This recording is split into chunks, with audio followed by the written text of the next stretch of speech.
So it's been a very eventful weekend for Arsenal Fan TV, and for Gary Neville actually yesterday. So for those who don't know, what happened yesterday was Gary Neville was talking about at the end of Soccer Sunday, and he was discussing Arsenal and Arsene Wenger, and he made a comment about Arsenal Fan TV when he was stepping out of the ground, I think, and he basically claimed that you guys were embarrassing. Is that fair to say that that's what he said? Just so I'm not going to get anything wrong here. And from that... Well, he said the Arsenal fans that were talking on Arsenal Fan TV were embarrassing the way they were criticising Arsene Wenger. Obviously, something as big as that, on a show as big as that, is something that you need to you have to speak about afterwards. You tweeted him with, it was quite a good tweet actually. You remind me about Valencia Fan TV. Luckily, it wasn't a Valencia Fan TV. Yeah, exactly. After Gary's stint as Valencia manager, and so I think it's worth kind of explaining this, and I guess what you're maybe a bit annoyed about, and the whole situation of that fleeting comment that he probably thinks is no big deal, but has actually bitten him in the arse a bit, because there's been a massive reaction on social media. And it does, like, for us at Bull Street, where this is what we're kind of about football fans having a voice and being given a voice, and being given a voice without being patronised. Last night and the reaction online, of course there's going to be the bad side of it as well, but the reaction online felt like a moment a little bit. Do you agree with that? Initially, I guess, what are your feelings on the situation and the comments that he made? That it was very condescending. Like you said, the way he spoke about, I came out of the ground and I saw this Arsenal Fan TV thing, and there were loads of cameras around, which there wasn't. We had one camera, and there was only two of us, which everybody knows, and what some of the fans said were embarrassing. Now, I've found this for a very long time, that some of their pundits, Gary Neville's a very good football pundit, we all know that, he was a good player, but I find that the way they speak about fans, they speak down to fans. It's almost like we shouldn't say anything. And as I put in my tweet to Gary Neville, maybe the fans are not as articulate as you, maybe they haven't got a suit on and are able to put their point across in a studio like you, but they have a right to have a voice. They've paid their money to go there. A lot of the fans that we interview go home and away. It's very hard to get a ticket to go to Chelsea. They've been to Chelsea yet again and seen a very poor performance by Arsenal. And they've come on Arsenal Fan TV and they've expressed how they felt. Just like I've heard Gary Neville in the past express how he's felt about Arsene Wenger. I've heard him criticise Arsene Wenger, but he's only gone in on the Arsenal Fan TV. I didn't hear him say anything, for instance, about Paul Merson, when Paul Merson's been on Sky before tearing into Arsenal. I never heard him say Paul Merson's an embarrassment or he shouldn't say anything. I never heard some of those other journalists that have attacked us say anything about Talk Sport, where they have fans coming. I was driving home the other night and I heard fans saying Ranieri should be sacked. I heard a Liverpool fan saying that Klopp should be sacked. I don't agree with them, just like I don't agree with every fan I interview on Arsenal Fan TV, but they have a right to their opinion. It's up to, So is Gary Neville allowed a right to his opinion? Of course he is. Of course Gary Neville has a right to his opinion. We hear his opinion all the time. And we respect his opinion, but does he respect the opinion of the fans? And it's just, for me, indicative of how a lot of this sort of establishment, how they look at fans. We're just treated like second-class citizens. And I always say it, there's three components of football. There's the players, which we all go to watch and enjoy and we support. There's a TV, because without TV, football would be like netball, wouldn't it? It'd be loads of people would play it around the country, but nobody would watch it, so there wouldn't be that much interest in it. So it's important. And also the fans. If there's no fans at football, it's a dead game. But yet still, we get treated the worst. There's never any respect. I mean, the whole reason why I started Arsenal Fan TV in the first place was exactly because of things like what Gary Neville said. Because I wanted to give ordinary fans a voice. We never, ever used to hear from them. Never. But we're hearing from them now. As I said, it's a bit of a revolution now because you can't ignore it. You hear from after the game. I think that most fans switch off from TV almost after about the game's finished. Within about 5 minutes, most people have gone from TV and they're on Twitter, they're on YouTube, they're on Facebook, they're on Snapchat, they're sharing things with their friends. So, you know, it's changed. It's not like how it used to be where they thought that the only people were going to listen to just them. People are listening to other fans now as well. And I think, and long may it continue. My issue, it wasn't like, to be honest, when I've watched Arsenal Fan TV before, and I do most weeks, especially when you lose, I think the reaction to Wenger has been sometimes a little bit embarrassing. It's like it's almost too much, too exaggerated, and not exaggerated, but just too emotional. It comes across like this guy has done almost everything for your football club, and the reaction is unwarranted sometimes, although I am kind of swaying around to the idea that perhaps it is time for Arsene Wenger to go. It's not everybody who comes on Arsenal Fan TV criticises Arsene Wenger. It's not, that's true, right? But my issue with Gary Neville was the dismissive tone to what he said. I thought that was pretty disgusting. It's not the first time he's kind of talked about the first to react attitude of fan media, and I think that he has a responsibility to at least accept that there is legitimate voices in the fan media culture, and the way he was, how dismissive he was of Arsenal Fan TV was, it wound me up a little bit. You know, the tweet where he put the clown face on towards you as well was unnecessary. Said that something like Donald Trump. Somebody tweeted him something about Donald Trump. He said, Donald Trump should be on Arsenal Fan TV or something like that. This is how these guys are looking at us with no respect. But you know what? I've got news for them. We've got a massive platform. Yeah. We've got a massive platform, and we will be heard as well. We'll answer back. Well, I know I will anyway. So, you obviously do fan cams as well. Yeah. How do you find that whole experience, and I guess the reaction to those fan cams? Because what sometimes, and we'll get onto it maybe in a second, but what you're doing there is you're allowing a club to be represented.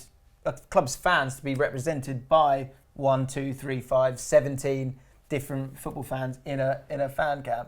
What has been the reaction to the fan cams that you guys do? I think when I first started it as well, I didn't know how popular it was actually going to be. And like I said, there's such a disconnect now between, I feel like, fans and football in general, because everything is so corporate. You're not allowed to stand up, you're not allowed to sing in certain pubs before the game, things like this. And actually having something on YouTube where you can say whatever you want, whether it's negative or positive, because there's a lot of, like I said, I watched your fan cams after the Arsenal game, and actually, although they're funny, like even people like Claude, he actually spoke some sense, and I agreed with the majority of the things that he said. And I don't really know. I actually think Gary Neville's a very good pundit. He's actually probably one of the ones I enjoy watching the most, because I feel like he's not biased. I like what he says. But as soon as you say something about a fan's opinion, that's when people get their guard up and get really mad, because we are allowed a voice, and that's the whole point. Like I always say, imagine if every player scores a goal, what it would be like if there was not 60,000 fans around him. Exactly. It would be rubbish. They wouldn't enjoy their job as much as they do now. And yeah, I don't know what else to say. I agree with both of you, really. I think it's a shame. What there is. What you have to acknowledge is the fact that a lot of the fame of Arsenal Fan TV has come from those videos that are considered a rant, a fan losing it and going crazy because they're so upset or whatever. And a lot of probably the roots of that video, that first Wenger out video, that's the one that made Arsenal Fan TV blow up. And in as big as you've got, often it's those ones that fans of clubs that aren't Arsenal, they go to watch that one. You must be frustrated with the fact that someone like Gary Neville, who gets annoyed at the media and the press not doing their research on something, he's gone on the top line of what he thinks Arsenal Fan TV is. And sees it for that. That must frustrate you. It is frustrating because, where was Gary Neville's comments on... I was watching the videos this morning of when we beat Chelsea 3-0. Yeah? Why didn't he comment on those? Right? We've won most of our games we've played this season, yeah? and we've still been there interviewing fans, right? Why is he not called any of that an embarrassment, right? So, you know, we're there every single game. We even went to LA with Arsenal, not paid for by the club, paid for out of my pocket, right? We went on a pre-season tour to LA, we went to Norway, we went to Sweden. We've been following Arsenal for, you know, every single game. You know, we'll be in Bayern Munich out of our own pocket, not Sky, not a Sky budget. We don't get sent to, oh, Gary, can you go down to this game this week? Or, you know, there's a first class train that's going to take you. No, we drive up. It's all out of our own pocket. It's because of the love of what we're doing, right? So, yeah, it's frustrating when they're only going to pick those, you know, because, as I said, it's not a, they don't even do it on a level playing field, because I don't hear them criticising Talk Sport. And Talk Sport has been built, and I'm not criticising Talk Sport because, you know, I listen to Talk Sport all the time. But Talk Sport has been built on rants. Guys like Adrian Durham encourage people to call in, right, with very emotive subjects, right, to, you know, where he knows he's going to wind people up and get fans to rant and stuff like that. I don't hear them, you know, because a lot of them will feature on it. Gary Neville's been on TalkSport. I hear them criticising them. Like the Arsenal fan TV thing. Yeah. Maybe because we're just ordinary guys doing it. It's like a little disrespect. Does that come back to your point of that? It's not even the words that he said. Like, he's allowed to find certain opinions embarrassing. Because that's, of course. That, you know, that's everyone's opinion. Listen, he's entitled to his opinion. It's the fact that it's because it's not traditional media, because it's not in BBC's radio station, that it's not legit. Yeah, and a lot of people are very pissed off and very angry. People that have gone to journalism college, so people that have wanted to go into the sports media industry, have worked hard, have spent a lot of money, have traditional roots in, have you know, nepotism and cronyism, who want to go into this industry, and they're seeing Robbie come along, who's had none of that. I'm presuming. Exactly. he's had none of that, and he's built this channel that you can't ignore, whether you dislike it or think it's great, or try and dismiss it as Gary Neville is. More people are watching Arsenal Fan TV than they are watching Gary Neville, his reaction to a match afterwards, because most people have switched off, or at least half the audience, whatever it might be. So yeah, the idea of them being so dismissive of something that it can't be dismissed is interesting and a little bit ill-advised, I think. It'll be interesting if he does come on, because he can talk well and you can defend your position well, so that'd be an interesting... I'd love him to come on. It's an interesting discussion. But one of my things that occurred to me when I was watching Troops run, and DT, and the DT has he does come across as if he knows what he's talking about, and there is sense to what he's saying, and the less angry he is, the better it is almost. But Troops, especially when I'm looking at it, there's a lot of top line argument about how to solve these problems. Just get Wenger out, right? And when you're looking at it, you're thinking, past saying that there's got to be more to it. All right, getting Wenger out isn't going to solve your situation. It's just change. And is that it? Is that the argument from most Arsenal fans? They just want to see a change. It doesn't matter what it is. It just can't be Wenger anymore. Not every Arsenal there's not much fan. depth to that. They don't. Not every Arsenal fan thinks Wenger should be out. And actually, one of the things I will say is most vocal. a lot of the guys that say they want Wenger out also say at the same time, which is why I don't think what Gary Neville said is fair. They also say, because he made out like, oh, they don't appreciate what he's done. What did he say after he's done for the club? Yeah. The majority of them say at the start of their videos, we appreciate what he's done for our club. He's done a fantastic job, but it's now time for us to move on and have somebody else different. And I don't. For Gary Neville to say that, you have to look at it from a fan's perspective. We're the ones who pay to go to the games, travel, up and down the country, across Europe, whatever, to go see them. You want to see a good performance. So how we can't understand why fans would be frustrated is a little bit beyond me, to be honest. Because everyone, even as a Chelsea fan, you can relate when your team's not playing very well. And because for Arsenal, it's quite a consistent thing. Not that you're a bad team, I think you've got some fantastic players, but you want to win trophies. That's the bottom line of it. Well, they want to win Premier League trophies. Premier League trophies. That's the main thing. They've had FA Cups in the last few years. Europe as well. Sophie makes a brilliant point, right? Is that not every fan wants Wenger out. I mean, you're talking about, it's just like the other thing, people say, oh, you always have the same fans. No, we've got some fans that have become very popular, that fans like to hear from every week. Their videos are very, very popular.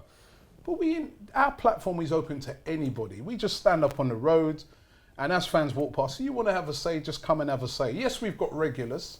Some Arsenal fans would say that it's not helpful having that negativity sometimes. You're almost airing your dirty laundry of the fans. What do you say to that? Because you, to your bones, are desperate for Arsenal to do well. Of course. But that must be a difficult thing as the channel grows and those guys are popular and those guys are often quite emotional guys. But all fans are angry. For other fans who aren't that way and don't have that opinion, that can be frustrating for them. Do you ever think it's not helpful? They can come on and have their say. Do you ever think it's not helpful? Not really. Listen. The way people say that, they go, "Oh." So I actually had a fan say to me on Saturday, "We shouldn't do any videos today because other fans, like the Chelsea fans, will learn." So what kind of channel would we be if we did that? Mm-hmm. So we did him last week when we beat Southampton 5-0, and we were all lauding it up and saying how great we played. But then when we lose next week now, just because we want to hide away and say, pretend like everything was fine and not do any videos, what credibility would our channel have then? Right? We're there week in, week out, warts and all. Right? Now I know that, obviously there'll be Chelsea fans, there'll be Tottenham fans, and they'll be saying to themselves, we're going to have a laugh at Arsenal Fan TV or Arsenal fans this week. But you know what? Even if we weren't there, they'd be doing it anyway. I've got mates here. Long before I was doing Arsenal Fan TV, I've got Chelsea mates, Tottenham mates, Man United mates, right? I could guarantee you, right? When I used to go into work or on my way to work, they're ringing my phone. Yeah, Robbie, what happened? Chelsea done it. That's the nature of football fans, true. right? And as I say, if we're not here, people are still ringing up TalkSport. They're still ringing up 606 on 5 Live. Why did no one say nothing about them? Why are we? Well, we're the only ones where people go around. The Arsenal one, the Liverpool one with Klopp, that went around the internet wildfire. And Robbie is right about there is a time, getting stick is a part of being a football fan. And with the internet, the advent of the internet, it's a lot easier. It's made it more, that you can see a video with you can't hide. As I said, you can't pick and choose the games and just. But why not when the problem for me is when this whole situation is blown up because a pundit has said something extremely negative about one of our channels. If they're going to comment in something negative about our channel, why have they not ever said anything live on TV on Sky when you've won 5-0? When you've done exactly what I'm saying. I've never heard that. You're more than welcome to say something about the channels that we run ourselves, but then praise us when we're saying nice things. I've never heard any. The answer to that though is that the Wenger subject is such a melting pot and divisive that it's natural that they're going to comment on that more so than the positive stuff. But then we were terrible. We were terrible all last season, 100%. And I had fans nearly every single match day furious, shouting. I had to edit a lot of the swearing out at points because we weren't allowed swearing on our channel at that time. But it shouldn't make a difference. That's football. That's football, you know what I mean? It's stating the facts. It's stating the facts. They want to win.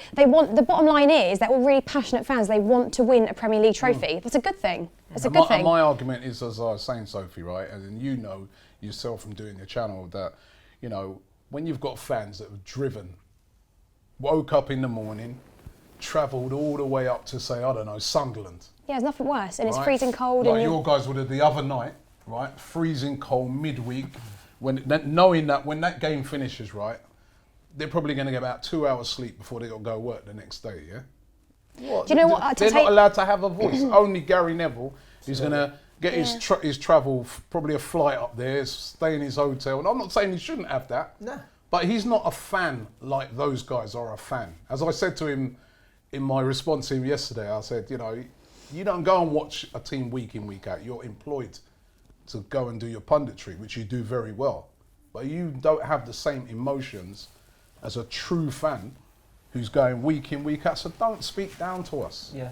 That's all we want. Or at least let him come on your channel. Let whoever come on either of our channels. I'd love him to. He said he's going to come on. He said he's going to come on. So let's know what you think about this issue about Gary Neville's comments. And if you enjoyed this video, give it a like. Final thing, message maybe for you. Gary says he's coming on. You got a message for Gary Neville. What is it, mate? Gary, you're more than welcome to come on. We would love you to come on to explain your position. You will be heard by loads of fans because that's what you're going to hear on our channel. So you're more than welcome to come on. Listen, we're all about people having an opinion. And you know, as long as you're not, you know, your opinion's not like where you're going to abuse somebody unnecessarily and stuff like that, you can have your opinion on Arsenal Fan TV, and we respect everybody. Not every fan I interview, I agree with what they're saying, you know? But that's not for me to be telling them they're chatting a load of rubbish. I'll get off, you're chatting rubbish. Everyone sees the game differently, don't they? Yeah. It's quite interesting, everybody having their own opinions. And by having all those videos, you can see the range of opinions. And nobody can deny at the moment that with Arsenal, the Wenger thing is quite, you know, a thing that's, there are some people who would love Arsene Wenger to stay. There's other people who believe there should be a change. And when you watch Arsenal Fan TV, it reflects that. There you go.